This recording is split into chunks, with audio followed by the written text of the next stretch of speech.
Grand Rising. Today I'm going to be trying to get footage of us doing care with the hospitals, doing NSTs, BPP, and doing our midwife care later on this afternoon. So we can see the differences between being having a midwife and going to the hospital. Thanks. Tune in. Right over here. And what you're having today is a biophysical profile, and that includes a non-stress test. Okay. I'm going to get moving into it. And may I please have the date of birth? January 1st, 1993. Thank you. Now, you don't have to take your clothing off. You just need to scoot it up and down. Okay. Oh yeah, gotta put it over.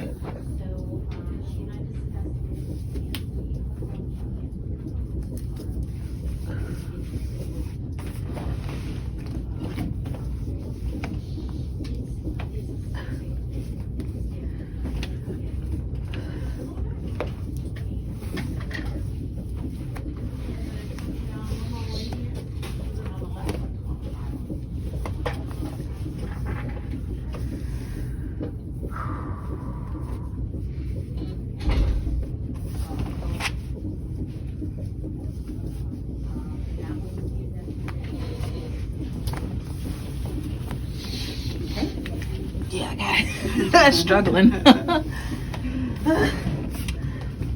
want to, I don't know if you want this on or something. All right, this goes behind your head, and you can go ahead and sit back. You might want to scoot back a little bit. There you go. Look like you're kind of putting it slide out the bottom. We're going to recline you. And it'll squeak. It squeaks for everybody.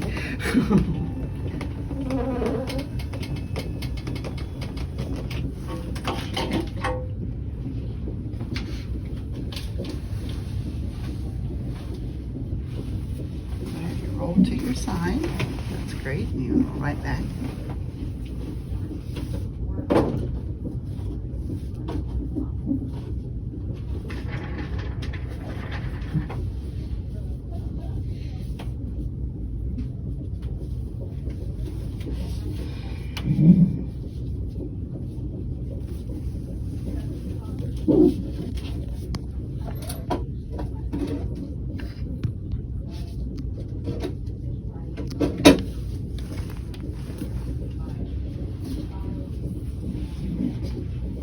And this is a monitor like they have in labor and delivery. And we're just going to listen to the baby's heartbeat. Okay.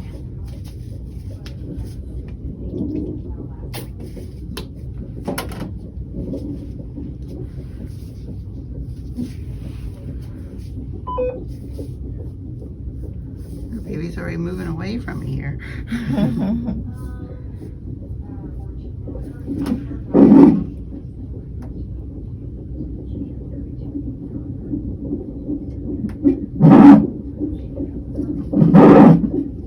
Yes, we do get to hear the baby in there. He likes this side.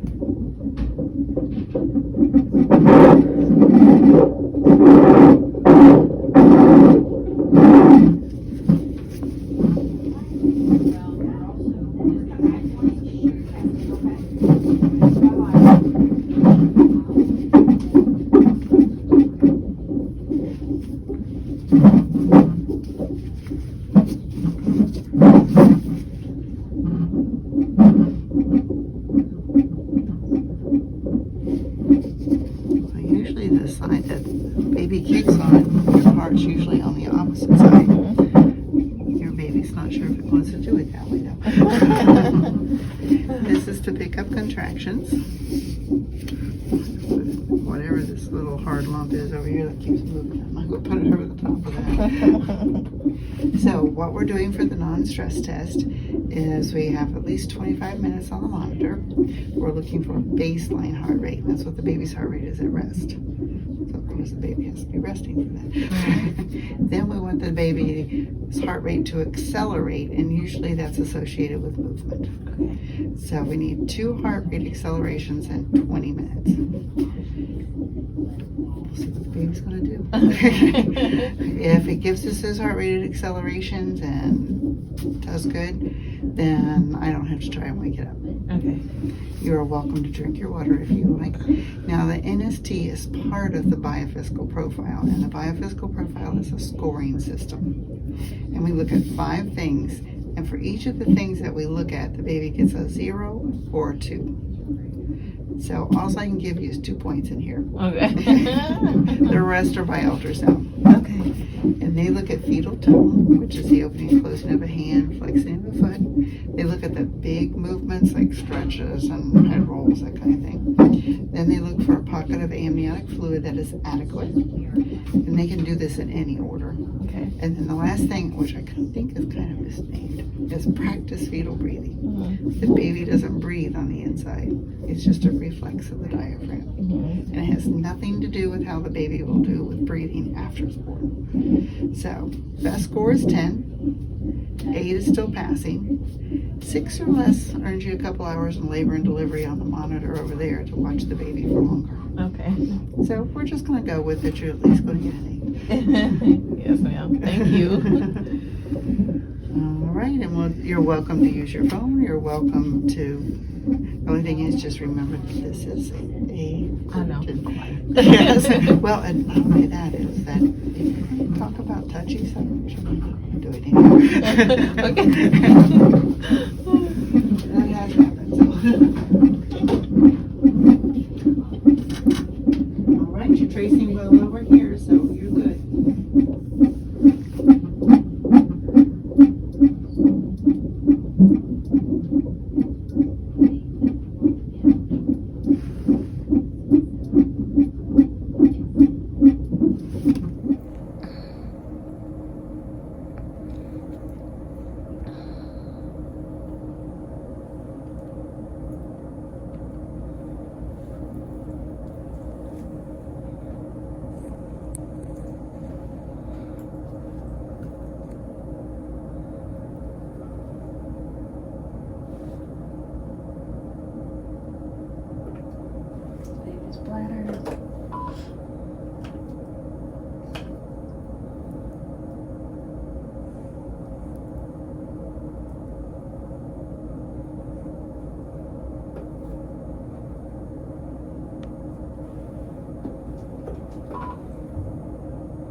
Hey, so I couldn't get footage of me walking into the room, but she did introduce herself, and the experience was okay. We stayed in there for about 20, 30 minutes. It was a while, but I got sonograms. Now I'm on my way to my OB. Can't forget to pee in the cup. Hello, how are you? Fine. Good to see you. Hey. How have you been feeling? Good. I'm just so tired now. Absolutely. Absolutely. Your testing today looked good. So I was real happy with that. Tell me this. How is this baby moving? Good. Moving well? Yeah. Are you starting to have any contractions? Yes. Good. How often?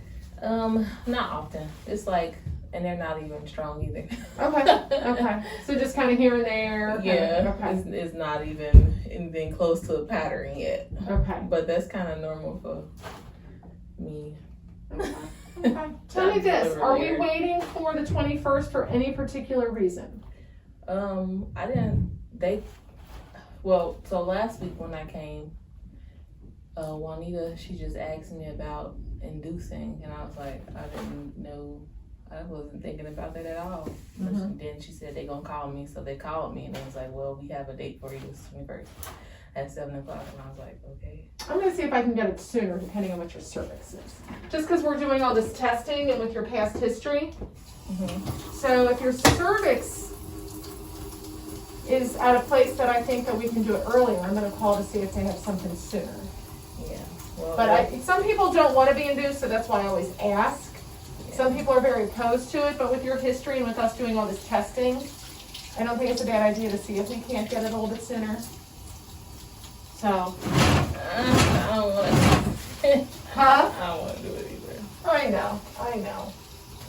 But we want to have a healthy baby. That scares me. Which part? The induction? Yeah. Oh, I was induced with all of mine. I was induced with my first two. Yeah. But I was dilated, and I'm not doing anything with this one. Well, let's see. Let's see. Oh, man.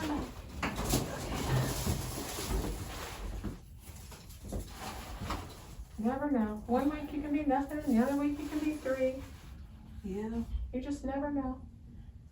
that's what's happened before. I don't know. You just carry this baby all up front, don't you? All of them. Look, my stretch marks Mm-hmm. right there. It's all up front.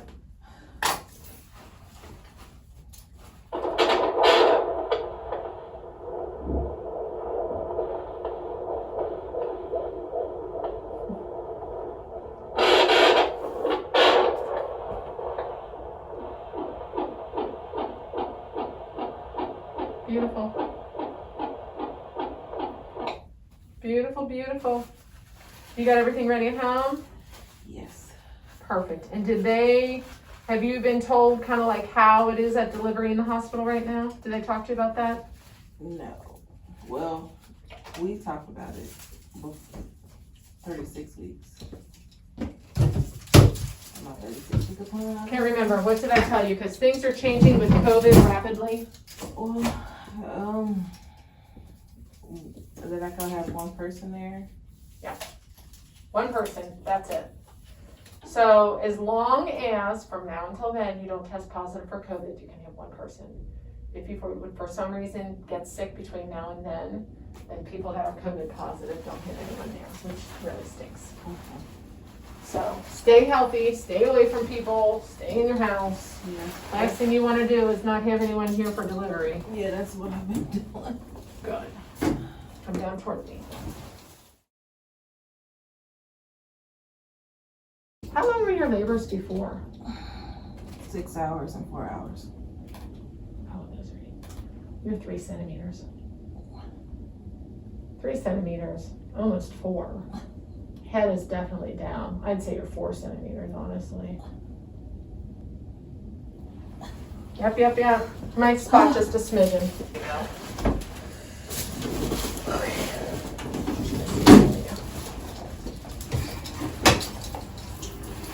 All right, so I'm gonna let you get dressed. Let me give them a call, okay? Okay. And then we'll come back and chat.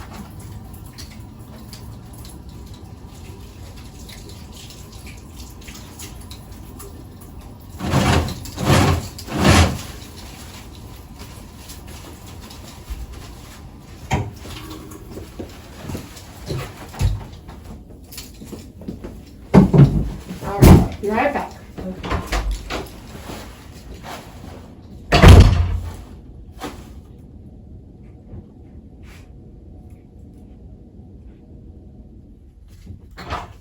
You dressed, sweetie? Yes. Alrighty, I switched to next Wednesday. So it's not like tomorrow where it's gonna like cause you heart palpitations. Yeah. Right? And you still could go into labor on your own. You know, Yeah. quite honestly, you could go into labor on your own. So I still want you to pay attention to your body. If you start having regular contractions, if you ever think baby's not moving well, or you think your water breaks, which feels like you're peeing on yourself, but you can't stop it, Yeah. I want you to call or go into triage, okay? Okay. I'm trying to have people call before they come, more so than I used to before COVID, just to limit exposure. 10 o'clock next Wednesday. Come about 15 minutes early for registration purposes. You've done this before. This isn't your first rodeo. They'll take you in the back, change, start your IV, and hopefully just nice and calm and easy. Yeah. We've been working really hard this pregnancy to be nice and calm and easy. Yes. So let's continue that momentum. Yep. Here it says. Oh, sweet. His face is always covered. We can't get his face, but They that's a finally nice got shot. one? It looks like he likes his hands up by his face. That's why we can't never get a front face profile. Look at those feet. just like his brothers and sisters.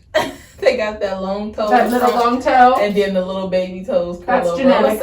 It definitely is. And I'm like, yeah, that's normal. Yeah. So you be good. Call if anything changes. Okay. Okay, so you call if anything changes. Otherwise, we'll see you next Wednesday for your induction. Okay. Okay, you stay healthy, stay safe, stay in the house. Okay. Okay, Thank you. we don't need any more craziness. I'm staying upstairs.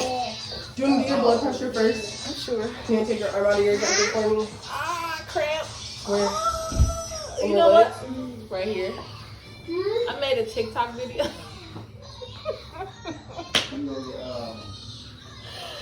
And I had to practice the dance so many times. And Was it that little? yeah. And I kind of overdid it. That's alright. Was it feeling good when you was doing it? Like, hey, Yeah. I think I can do that. And then when I sat down, I was like, You know what? You know what? Maybe I'm pregnant. maybe I am. I I'm bet really you- there. I bet you was killing it. I'm gonna show you the I video. want to see it. I was about to say, share the love, share the love. Oh man, I was like, I was like, I need to like, oh gosh, my arm. I'm like, I done threw it back hard, too hard. She was like, I was just making sure everybody can see that I was really trying there. I know. I was telling Steven, he's like, what? And he's like, you was looking all mean. Why you ain't smile? I was like, I told myself to smile, but I was focused on making it sure didn't I happen was like that. It had to look A1. Yeah, that's what I said. Yeah, World Star was finna pick that up, baby. Like, it had to stay. We had to do what we had to do. But dang.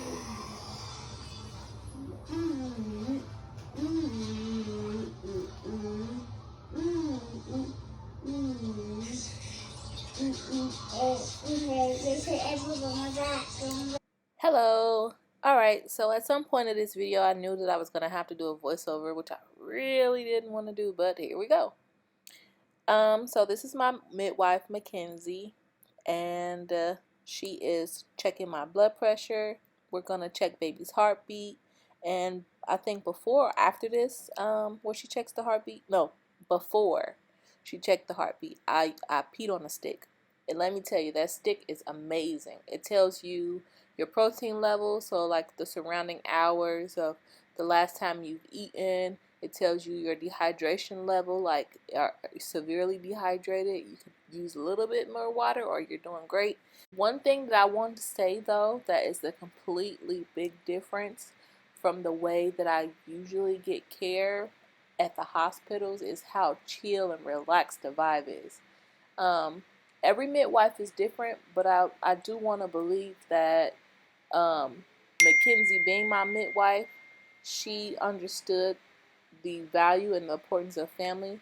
So she never, ever, ever like discouraged my kids from involving themselves, and she always made them a part of the experience, which I love, because when you're a mother and you're like 4 in, you know, there's just kids everywhere, and you really can't separate that. But so I also wanted to add that I know this footage is sort of kind of terrible, but I promise that it'll get better as my videos go on. This was just me recording on the fly, so hopefully you get to grasp some of the concept of what the differences are. Alright guys, thanks for watching. You've reached the end of my video. I just wanted to give you a few visuals of the difference between having midwife care and going to the hospital. As you can see, the hospital is very stressful. There's a lot of twists and turns, ins and outs, and it can make something simple and natural very, very difficult. Well, mostly in my opinion. But this is what I've shown you. You've heard what the doctor said. They are very pushy to me. I don't know why. But if you like this video, give it a thumbs up. Comment, subscribe, share. Let me know what you think. And stay tuned for more.